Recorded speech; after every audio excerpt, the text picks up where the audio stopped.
Vamos a realizar un repaso de lo visto hasta ahora de la unidad 4, distribuciones de probabilidad de variables aleatorias discretas y lo que vendrá luego, las distribuciones de variables, distribuciones de probabilidades de variables continuas. Estuvimos viendo dos de las distribuciones más comunes que son aplicadas a casos específicos. En este caso, la distribución binomial, que se aplica a casos donde se hace un recuento o un conteo de diferentes resultados que podría tener la variable que se está estudiando. Por ejemplo, número de semillas germinadas de un paquete de un tamaño de semillas N o, o plantas afectadas por algún patógeno, número de frutos que tienen alguna picadura de algún insecto por planta y todo esto son fenómenos que tienen una probabilidad de ocurrencia, por ejemplo, porcentaje o proporción de semillas germinadas, proporción de semillas con pinchazos de insectos, tablas con defectos, o sea, elementos defectuosos de un lote o proporción de unidades defectuosas que vienen de una fábrica y que se compran. Entonces, todas esas son diferentes situaciones para las cuales hay una probabilidad general, un valor de P, y nosotros queremos hacer un experimento en donde vamos a probar, ¿sí? Un experimento de tamaño n, vamos a probar todos los resultados posibles que podemos obtener, que en este caso siempre van a ser n más 1. Si yo extraigo, por ejemplo, 4 semillas, yo voy a poder determinar previamente cuál es la probabilidad de que ocurran, de que de esas 4 semillas que yo pongo a germinar, ninguna germine, o bien germine una, o germine dos, o germinen 3, o finalmente germinen 4, que sería el, todo el éxito, el número posible de éxitos, en este caso que sería semillas germinadas. Entonces tenemos esta fórmula que nos dice que P, la probabilidad de que X tome el valor de K va a variar de 0 hasta N, ¿sí? O sea que X, todos los resultados posibles de X van a ser siempre N más 1, porque hay que agregarle la situación de que X tome el valor igual a 0. Va a estar dado por el número combinatorio, ¿sí? De N experimentos tomados de acá, o sea, ahí este número de combinaciones posibles va a quedar definido por el valor que nosotros le demos acá, ya sea 0, 1, 2, 3 o 4 semillas germinadas, por la probabilidad de que germinen, ese número K, de que yo estoy queriendo calcular, por la probabilidad de que no germinen las restantes semillas, ¿sí? Pudiendo ser 0 semillas germinadas con 4 semillas germinadas, una semilla germinada con 3 semillas no germinadas, 2 semillas germinadas y 2 semillas no germinadas, 3 semillas germinadas y una semilla no germinada, y el caso extremo, que sería la probabilidad a la cuarta, que serían todas las semillas germinadas, multiplicando por Q a la 0, que esto nos va a dar 1, entonces esto nos va a dar el valor de la probabilidad que nosotros vamos a tener de que germinen cada una de esas cantidades de semillas que nosotros estamos especificando. Acá podemos ver que dice que el número de ensayos, n, es igual al número de ensayos, ¿sí? N, los dos parámetros que definen a la distribución binomial, el valor que nos va a dar la probabilidad para cierto valor de X que nosotros estemos queriendo conocer, va a estar dado por el tamaño de la muestra o el número de experimentos, las veces que seleccionamos un elemento y que lo observamos, si tiene la característica, si hay éxito, si hay fracaso, en el caso de que estemos probando, por ejemplo, defectuoso no defectuoso, enfermo, no enfermo, bifurcado, no bifurcado, presencia o ausencia, siempre cuando yo tengo una situación en donde hay dos resultados posibles, por eso se llama la fórmula para la binomial, ¿sí? Lo mismo sucede para Poisson. También hay dos resultados posibles en el experimento individual, cada vez que yo agarro un elemento y veo enfermo o sano, defectuoso o no defectuoso, bifurcado o no bifurcado. En esta situación de Poisson también tiene que suceder esos dos posibles resultados en el experimento individual. ¿Sí? Para el caso de la binomial tengo que tener en cuenta que la probabilidad global o general del suceso bajo estudio, del evento bajo estudio, llámese germinación de las semillas, sea mayor al 10%. O sea, P tiene que ser igual o mayor a 0,10. En esos casos puedo utilizar la binomial y el tamaño o número de ensayos o de repeticiones o de experimentos no tiene que ser un número muy grande. Para la distribución de Poisson, ¿sí? Yo acá no necesito trabajar tanto con la probabilidad o con el número de experimentos. En este caso, N por P están inmersos, porque este es un caso extremo de la distribución binomial, cuando el tamaño de la muestra tiende a infinito y el valor de probabilidad, o sea, de ocurrencia de ese fenómeno que nosotros estamos estudiando, tiende a 0. Eso significa que la probabilidad de que ocurra es muy raro. Son estos fenómenos que se denominan fenómenos de ocurrencia casi imposible o casi 0, ¿sí? Son fenómenos raros, de ocurrencia rara. Entonces, acá la única variable o parámetro que define el valor que va a tomar P, el valor de probabilidad, ¿sí? Cuando X tome cierto valor de, también en este caso n más 1 resultados posibles, va a quedar definido por el valor de lambda, que en este caso es el número promedio de éxitos, es la esperanza matemática que nosotros conocemos cuando hacemos n por p. La esperanza matemática que calculábamos acá para calcular el número promedio, por ejemplo, de semillas germinadas de un paquete de 4, cuando la probabilidad de germinación era de 0,9, el número promedio de semillas iba a ser 3,60. Eso es casi el total de las semillas germinadas. Entonces, ese valor de esperanza matemática o número promedio de semillas germinadas es lo que denominamos el valor de lambda, ¿sí? El número promedio. Entonces, ese es el único que tiene inmerso el parámetro n, ¿sí? Número de experimentos, y la probabilidad de que ocurra ese éxito, ¿sí?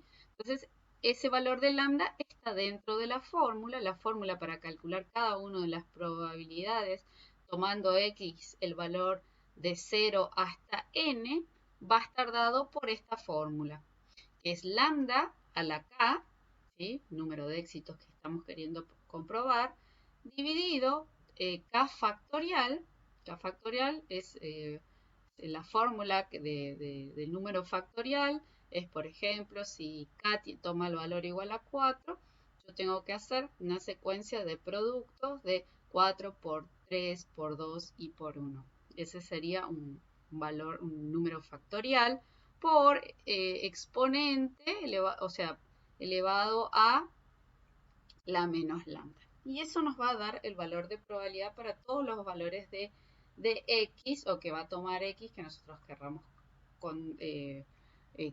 calcular. Y ahora vienen las distribuciones de probabilidad, pero para variables aleatorias continuas. Entonces acá nosotros tenemos valores que pueden tomar valores con números decimales, que surgen de mediciones utilizando diferentes tipos de instrumentos y que vienen acompañados por alguna unidad de medida junto al valor que toma la variable que está siendo estudiada. En este caso nosotros no vamos a trabajar con distribuciones como la binomial o la de Poisson, sino con una nueva distribución que yo ya estuve hablando bastante de ella, que se llama la distribución normal. La distribución normal, ¿sí? Nosotros podemos definir entonces una variable aleatoria continua como aquella que puede tomar valores, todos los valores posibles de cierto intervalo entre A y B o un conjunto de intervalos sobre el eje de X en el plano X e Y. Eso significa que yo no puedo calcular la probabilidad para un punto sobre el eje de las X, sino que tengo que calcular la probabilidad, no puedo calcular la probabilidad instantánea, como en este caso venía siendo, cuando X toma el valor igual a 0, a 1, a 2 o hasta N, yo puedo calcular la probabilidad instantánea. En este caso yo tengo que armar un intervalo, o sea, X toma el valor de entre un valor A hasta B, o sea, un intervalo, y para eso sí poder calcular la probabilidad que surge de integrar la función de densidad de probabilidad que ya vamos a ver entre el valor A y el valor B. ¿Sí? No se puede componer la lista de todos los valores posibles de X como veníamos haciendo con la distribución binomial y la distribución de Poisson. Y la representación gráfica de la variable es continua y puede surgir de un histograma, ¿sí? Entonces nosotros trabajamos con un polígono suavizado que van a ir viendo hasta por ahora. Estos serían nuestros histogramas y histogramas para las frecuencias absolutas y los histogramas para las frecuencias acumuladas para diferentes variables. Pero en este caso, cuando el tamaño de la población tiende a infinito y el tamaño de cada intervalo, ¿sí? La amplitud del intervalo, ese W que calculábamos, tiende a 0, nosotros podemos suavizar el polígono de tal manera que su representación, esa representación del polígono, estos segmentos que unen los puntos extremos de cada rectángulo del histograma, podemos lograr una curva continua. ¿Sí? Entonces, una definición más precisa de la variable continua es que X es una variable aleatoria continua si existe una función de f, ¿sí? Una función f, perdón, tal que f de x sea mayor a 0, o sea, su función sea mayor o igual a 0 para todo x del incremento entre x va a ser mayor a menos infinito y menor al infinito para todo suceso a. Entonces, esto es una función, ¿sí? Matemática de x, diferencial de x. Todo esto es la función de densidad de probabilidad, que ahora parece un chino básico, pero no se preocupe. Las propiedades, la función de x siempre tiene que ser mayor o igual a 0, nunca una función negativa, y la sumatoria de todas las x, ¿sí? de esa función acumulada, debajo de la curva nos tiene que dar 1, ¿sí? Como la sumatoria de las frecuencias relativas individuales que eran proporciones que nosotros al sumar para todas las clases nos daba 1. Entonces toda función de densidad de probabilidad tiene asociada una función de distribución acumulativa que sería la integral, ¿sí? Que va sumando todas las frecuencias relativas en este caso y tienen esta forma de S o función acumulativa de la función de X. ¿Sí? Entonces nosotros para poder calcular ahora la probabilidad de algún evento, X es el evento que nos interesa, vamos a tener que armar un intervalo. X pónganle que puede ser la ganancia de peso de novillos que fueron engordados durante 120 días con una dieta especial. Eso podría ser una variable de tipo continuo. Entonces, la probabilidad de que la variable X, ¿sí? tome un valor comprendido entre A y B es igual a la integral de su función de densidad, ¿sí? Es como sumar pedacito por pedacito de área o de probabilidad para poder obtener qué probabilidad hay de que X tome un valor entre A y B. Ya no podemos pedirle la probabilidad instantánea o de un solo punto. Eso es imposible. Siempre hay que darle un rango entre este y este valor.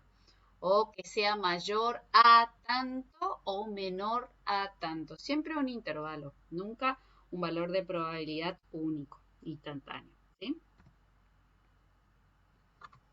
Bien, esta sería la función matemática.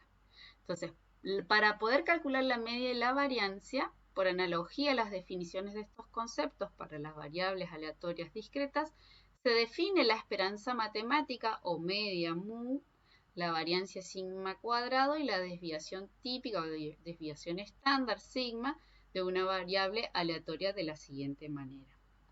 Acá está todo el desglose matemático y cómo calcularíamos, ¿sí? Mu es la esperanza matemática de x, es la integral de la función de x de un punto al otro, diferencial de x. Y acá se puede ver que se hace la sumatoria, o sea, de menos infinito a más infinito, de todos los valores de x menos su media al cuadrado por la función de x por diferencial de x. Eso es bastante matemática que no viene el caso. Así sería la distribución normal, esa distribución continua o punteada que ustedes pueden ver que se superpuso a un histograma. Este sería el modelo matemático. Ustedes ahora no se tienen que preocupar mucho de la parte matemática porque esto se simplifica. Entonces, fíjense, una distribución continua en la que x puede tomar cualquier valor comprendido entre menos infinito y más infinito. ¿Y cuáles son los parámetros ahora que determinan la forma, ¿sí? La posición que va a tener esta función? ¿Sí? Ya no es como en la binomial el valor de n y el valor de p de la probabilidad, o en el caso de la distribución de Poisson, era lambda, o la esperanza matemática, la media. En este caso, los que definen la forma y la ubicación, en este caso la forma, va a ser la variancia o el desvío estándar, le va a dar el grado de apuntamiento o achatamiento que va a tener la curva. Si sigma cuadrado, ¿sí? La variancia es muy grande, la curva va a ser muy achatada porque los datos están muy dispersos entre ellos respecto de la media. Y la media es la que le va a posicionar sobre el eje de las X, la media poblacional. Puede estar más para acá cuando es más chiquitita o más para allá cuando la media poblacional es grande. Por lo general es desconocida, pero los parámetros que definen a la distribución normal va a ser mu y sigma cuadrado. Anótense eso. Entonces, esta es la forma matemática que tiene en la distribución normal, la campana de Gauss, que es bastante compleja, pero la función de x, o sea, determinar el intervalo, determinar un valor que puede tomar x, ¿sí? Determinar la probabilidad que va a tener x entre un valor y otro valor, va a quedar definido por esta fórmula que es bastante compleja, que es 1 sobre sigma, acá pueden ver que está el desvío estándar, por la raíz de 2 por pi, por el exponente, ahora sí todo esto elevado a al menos 1 sobre 2 al medio, y acá aparece algo, ¿sí? Que es muy importante que lo vean, que es un cociente entre la diferencia entre el valor de x, que a mí me interesa buscar, menos su media, sobre el desvío estándar elevado al cuadrado. Esto que quede para la historia, nosotros ahora vamos a trabajar sobre una forma estandarizada más simple. Estas son las constantes o los parámetros que van a permitir individualizar a cada población. Porque acuérdense que si yo tengo un conjunto de datos que agrupé en una tabla de frecuencia, yo para esa tabla de frecuencia, para esos datos, calculo una media y un desvío estándar. Y puedo tener una combinación infinita de medias y desvíos estándares y siempre va a quedar determinado por la variable bajo estudio. Entonces, en resumen, las características de la distribución, ¿cuáles son? Es una curva simétrica respecto al eje de las ordenadas, ¿sí? Respecto al eje vertical, por lo que su gráfico será simétrico respecto a la media. La media está en el centro, ¿sí? Entonces, si yo pliego sobre ese eje que sería la media, tengo dos partes iguales, ¿sí? Es como que hago así cierro un librito y los dos lados son iguales. Entonces, es simétrica. pongo un espejo y ambos lados son iguales. La media divide al área bajo la curva en dos mitades. Como acá la media, la mediana y el modo son iguales. Están todos en el centro, esas medidas de posición central. Entonces, el 50% del área, que valga comentar de que el área, la sumatoria del área de probabilidad tiene que ser 1 debajo de la curva. Entonces, el 50% del área se encuentra a la derecha de la perpendicular correspondiente a la media, o sea, de un lado de la media, y el otro 50% a la izquierda. Así la media es igual a la mediana. Entonces, como ya les adelanté, media, mediana y modo coinciden. Por lo tanto, posee un coeficiente de simetría igual a 0. Y acá podemos ver una combinación. Hay millones de combinaciones de MUS, de medias poblacionales y de BIOS estándares poblacionales. Entonces, el valor de dispersión, sigma, hace, o sea, esa medida de la variabilidad hace que la curva sea más o menos aplanada. Cuanto más grande el valor, fíjense, acá nosotros tenemos diferentes valores de sigma que van aumentando. Pueden ver que esta curva que se ve acá, que es simétrica, que está centrada en mu igual a 20, ¿sí? X varía de 5 hasta 35. Pueden ver que esta forma de el desvío estándar que toma es de 1,50. Es bien leptocúrtica. Y después viene un desvío estándar de 3 y ahí ya pueden ver que la curva se va aplanando y tiene una forma normal. Y después pueden ver que está bien achatada o bien platicúrtica, tiene un desvío estándar de 4,5. Entonces los valores de sigma, o sea, desvío estándar, van a ser los que establecen el grado de aplanamiento o de apuntamiento de la curva. Entonces, la función de x tiene que ser mayor o igual a 0 para todo x en ese intervalo de menos infinito a más infinito. La curva normal es asintótica al eje de las abscisas. Eso significa que nunca toca el eje y nunca cruza el eje. Es asintótica, ¿sí? Por ello, cualquier valor entre i y entre estos valores es teóricamente posible. El área bajo la curva es igual a 1. Dicha área, ahora sí, es muy importante, es igual a la probabilidad de que la variable aleatoria, en este caso continua, adopte alguno de todos esos valores posibles entre A y B, entre ese intervalo, es decir, es igual a la probabilidad de un suceso cierto. Su función de distribución acumulativa, definida por la probabilidad de que x tome el valor menor o igual a x sub 0, es expresado en términos de esta función. Entonces, un ejemplito. Para poblaciones que se aproximan a una curva normal, eso es cuando nosotros miramos una distribución, o sea, el gráfico que se genera de una tabla de frecuencia, ese histograma, y vemos que tiene una forma de campana, ¿sí? Para esas poblaciones que se aproximan a una curva normal, el intervalo, ¿se acuerdan de esto? Mu más menos un desvío estándar, incluye alrededor del 68% de los datos, o sea que hay un 68% de probabilidad de que los valores que yo estoy buscando se encuentren en más o menos un desvío estándar, siempre centrado en mu, siempre centrado en la media. El intervalo, la media más menos dos desvíos estándares, en ese intervalo se encuentra aproximadamente el 95% de los datos. Mientras que en el intervalo de la media más menos 3 desvíos estándares se encuentra alrededor del 99% de los datos y eso es muy importante relacionarlo con la probabilidad. Esto se puede comprobar fácilmente, pero ahora nosotros queremos hacer foco en la utilidad práctica que tiene este modelo de predicción o modelo predictivo, o modelo para determinar la probabilidad de ocurrencia de una variable tipo discreta.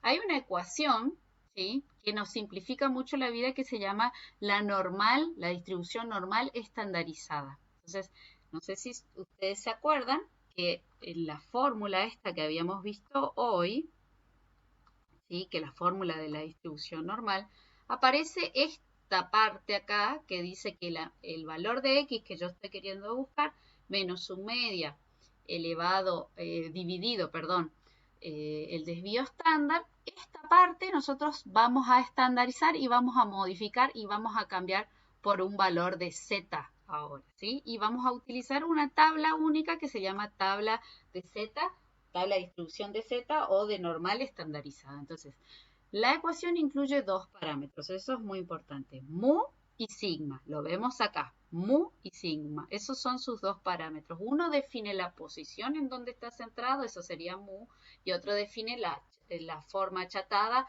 aplanada o apuntada, ¿sí? El desvío estándar, que deben determinarse antes de calcular las diferencias, ¿sí? Que es este valor de z, nosotros vamos a estandarizarlo y solo van a existir una sola distribución, no un millón de combinaciones entre mu y desvío estándar. Va a haber una sola distribución de z.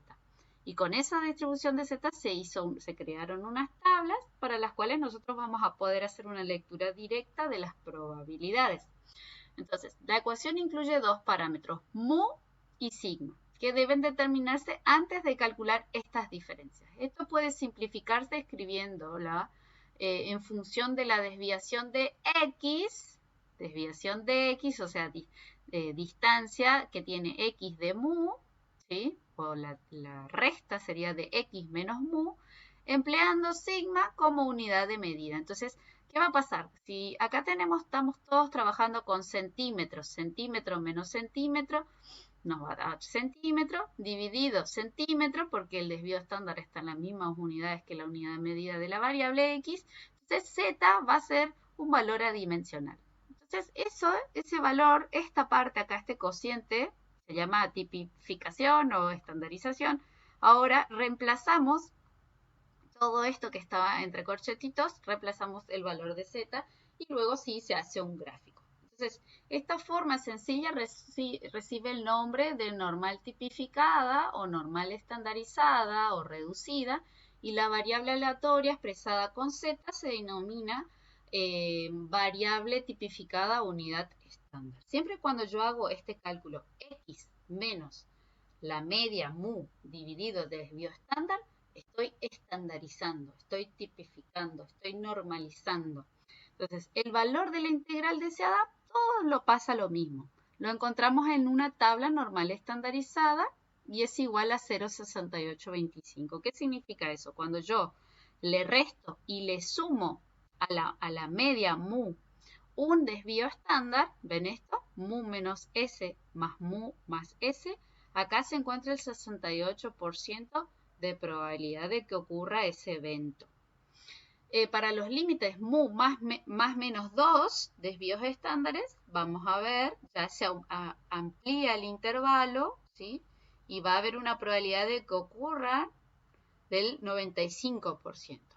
Y más menos 3 desvíos estándares respecto de la media, perdón, ahí sí vamos a contener casi el 100% o el 99,7% de probabilidad. Entonces, esta es nuestra nueva forma. Y así, fíjense que es fácil cómo cambió la distribución de z. Ahora ya es función de z, ¿sí? Y está la media, mu está centrada en 0 y sigma cuadrado, sigma, desvío estándar es 1. Y solo hay una forma o un solo modelo de la normal estandarizada, ¿sí? Por eso no varía nunca más en esta forma, en la variable z, siempre va a estar centrada en 0 con desvío estándar igual a 1. Entonces, por ejemplo, de cualquier probabilidad puede encontrarse a partir de la estandarización. Nosotros vamos a tener un problema real y vamos a estandarizar cada valor de x que nos interese probar con su media y con su desvío estándar. Entonces, la variable x nosotros vamos a decir que se distribuye como una normal centrada en el parámetro mu y con variancia igual a sigma cuadrado. Entonces obtenemos la variable z mediante el proceso de estandarización, esto, ¿sí? Que es x menos mu sobre sigma. Entonces, restando la media, ¿sí? A X y dividiendo por el desvío estándar. Por ejemplo, podemos decir que X se distribuye como una normal con una media, pónganle que esto es centímetros de altura, unos plantines, con una media poblacional de 26 centímetros y un desvío estándar o una variancia, perdón, de 16 centímetros cuadrados. Si quiero saber el desvío estándar, le aplico la raíz y ahí tengo que el desvío estándar es 4 centímetros. Bueno, y así se arma el intervalo. Hago el cálculo, esto sería el valor de z, ¿sí? Si por ejemplo yo quiero calcular la probabilidad de que x tome un valor igual o mayor a 20 y menor o igual a 32, yo voy a tipificar o estandarizar cada uno de estos límites. ¿Cómo hago? Hago 20 menos la media sobre el desvío estándar y eso me da 1,50. Es el valor de z ahora. 32 lo mismo, 32 menos 26 dividido 4 me da 1,50. La distribución normal estandarizada es única, por cuanto que los parámetros que la especifican totalmente son su media y su desvío estándar, que son conocidas porque la media mu vale 1, la media mu vale 0 y el desvío estándar o variancia vale 1. Entonces, esta propiedad resulta especialmente interesante en la práctica, ya que para una distribución normal, o sea, una variable que se distribuya de manera normal centrada en mu igual a 0 y sigma cuadrado igual a 1, existe una tabla publicada, y están en todos los libros que nosotros le vamos a dar, con las que se pueden obtener de modo sencillo la probabilidad de observar un dato menor o igual a cierto valor de z, y que permitirá a nosotros, nos va a permitir resolver preguntas de probabilidad acerca del comportamiento que puede tener, o sea, una predicción del comportamiento que pueden tener las variables de las que se sabe o se asume que siguen una distribución aproximadamente normal. Eso es muy importante. ¿Sí? Muchas variables de tipo continuo no se distribuyen como una normal, entonces nosotros no podemos utilizar estos modelos para hacer predicciones de cuál es el comportamiento probabilístico de la variable. Mediante la transformación de z, nosotros podemos llegar a partir de cualquier distribución normal. Hecho en lo que la normal estandarizada se toman los desvíos de la variable con respecto a la media y en unidades de desviación estándar nos permite además comparar poblaciones normalmente distribuidas cuyas variables están expresadas en distintas unidades de medida, por ejemplo, peso y altura. Eso está muy, muy interesante. Entonces, bueno, hasta acá llegamos. Próximamente les voy a mostrar cómo resolver un ejercicio con este tipo de distribución normal estandarizada que es muy sencilla, es muy práctica y muy, muy utilizada.